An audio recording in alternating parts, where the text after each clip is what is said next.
Hello guys, welcome back to our channel studies freshers. तो आज हम करने वाले हैं ऑर्गेनाइजेशनल बिहेवियर के natures.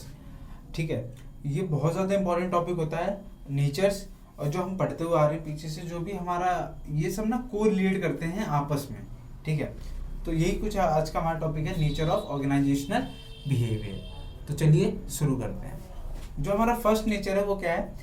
As an inexact science. इसका मतलब organizational behavior is an inexact science.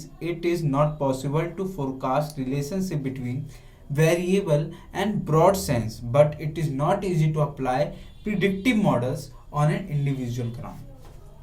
इसका मतलब यहाँ पे ये है, जो ऑर्गेनाइजेशनल बिहेवियर जो होता है वो एक एग्जैक्ट साइंस नहीं, पॉसिबल नहीं है, बल्कि ये एक रिलेशन है जो हमारा वेरिएबल और उसके जो ब्रॉड साइंस है ना, उसके बीच का जो अप्लाई होते हैं, जो प्रिडिक्टिव मॉडल्स होते हैं, एक इंडिविजुअल ग्राउंड के होते हैं। ठीक है, ये था हमारा inexact science. And the second is as a social science. अब सोशल साइंस से हम ऑर्गेनाइजेशन बिहेवियर को क्या समझते हैं? ठीक है, on account of subject matter organizational behaviour is a social science. एक अगर हम सब्जेक्ट मैटर से देखें, ठीक है, जो ऑर्गेनाइजेशनल बिहेवियर है वो है एक social science. It integrates behavioral science like sociology, psychology, anthropology and social psychology. अब यहाँ पे क्या मतलब है इसका? यहाँ पे ये मतलब ये है कि जो ये ऑर्गेनाइजेशनल बिहेवियर होता है, जिसके अंदर सोशल साइंस आता है, उसके अंदर जो इंटीग्रेट करते हैं बिहेवियर्स को, जिसके अंदर सोशोलॉजी आता है, साइकोलॉजी आता है, लोगों की जो थिंकिंग पावर होती है, लोगों के अंदर क्या चल रहा है उनके दिमाग में, एंथ्रोपोलॉजी एंड सोशल साइकोलॉजी, ये सब चीज़ें हमारे साइंस में आती हैं, जो हमारा एक ऑर्गेनाइजेशन बिहेवियर में यूज होते हैं। इन सब चीज़ों को देख के पता चलता है हमारा ऑर्गेनाइजेशन बिहेवियर, लोगों की थिंकिंग, लोगों की साइकोलॉजी कहाँ तक जाती है, उनकी वो जो गेटिंग पावर होती है वो कितनी है। ठीक है, and the third is science as well as an art.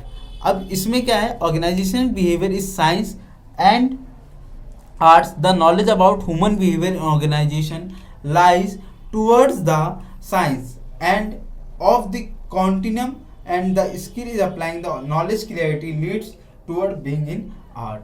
अब साइंस और आर्ट क्यों है हमारा वो क्या मतलब है हमारा ऑर्गेनाइजेशनल बिहेवियर? वो इसलिए है क्योंकि जो भी हमारी नॉलेज है, जो ह्यूमन बिहेवियर की जितनी भी चीज़ें हैं, जो इसके अंदर नॉलेज, जो हमारी बातें हो रही हैं ऑर्गेनाइजेशन में, जो होती हैं साइंस से एंड होती है एंड कंटिन्यू होती है। जो हमारे स्किल हैं, जो हमारे मतलब आर्ट्स में क्या चीज़ें आती हैं, हमारा एक्सपीरियंस कैसा है, और साइंस में क्या है, जो चीज़ें फिक्स्ड हैं। ठीक है, वो सब चीज़ें हमारे, इसलिए हमें ऑर्गेनाइजेशन बिहेवियर में दोनों चीज़ को मैनेज करके चलना पड़ता है। ठीक है, and the fourth is integrate approach. अब इंटीग्रेट अप्रोच का मतलब क्या है? यहाँ organization behaviour is integrating character in nature. It tries to develop a new social technical system where human जितने भी हमारे डिजिनिटी में be preserve with growth and development. अब इंटीग्रेटिंग अप्रोच का मतलब यहाँ पे क्या है? जो ऑर्गेनाइजेशनल बिहेवियर जो होता है, ये एक इंटीग्रेटिंग कैरेक्टर है हमारे नेचर के लिए। ये ट्राई करता है कि जितने भी हमारे सोशल टेक्निकल सिस्टम है, वो हमारे जितने भी हमारे ह्यूमन डिग्निटी हैं, जिसको हम ग्रोथ और डेवलप हो जाए हमारा। ठीक है, जो हमारे ऑर्गेनाइजेशन बिहेवियर में चाहिए। ठीक है, and the fifth and the last, action and goal oriented process. Organizational behaviour में ये गोल ओरिएंटेड अप्रोच बहुत ज़्यादा इंपॉर्टेंट है, क्योंकि इससे हमें क्या पता है जो हमें गोल अचीव करना है। ये मैं आपको पॉइंट बार बार बताऊंगी, ये सिमिलर है सब में। गोल ओरिएंटेड, गोल प्रोसेस, जो हमारा गोल एम क्या है, ये सब चीज़ें ऑर्गेनाइजेशन बिहेवियर में, इसी से हमारे जो जितने भी हमारे नए प्रोजेक्ट आते हैं, उसका भी एक लिमिटेड टाइम होता है कि हमें इस टाइम के अंदर इसको खत्म करना है। ठीक है, तो जैसे कि इसमें जो लिखा है, organization behaviour is an action-oriented and goal-oriented subject. The chief goal of organization behavior is generated to describe and predict human behavior in organization context, so that is may be generated to result-oriented process.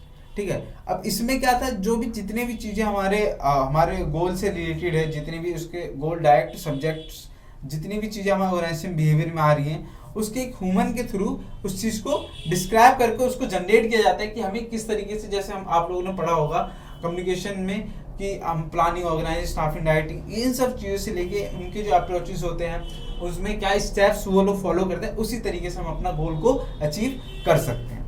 ठीक है, ये था आज का हमारा topic, nature of organizational behaviour. उम्मीद करता हूँ आपको यहाँ तक वीडियो पसंद आई होगी। वीडियो पसंद आए तो वीडियो को लाइक जरूर करना, चैनल को सब्सक्राइब जरूर करना एंड बेल नोटिफिकेशन ऑन को कर देना, ताकि मेरी आने वाली वीडियो आप तक जल्द से जल्द पहुँच सके। चलिए मिलते हैं जल्दी नेक्स्ट वीडियो में। Thank you for watching.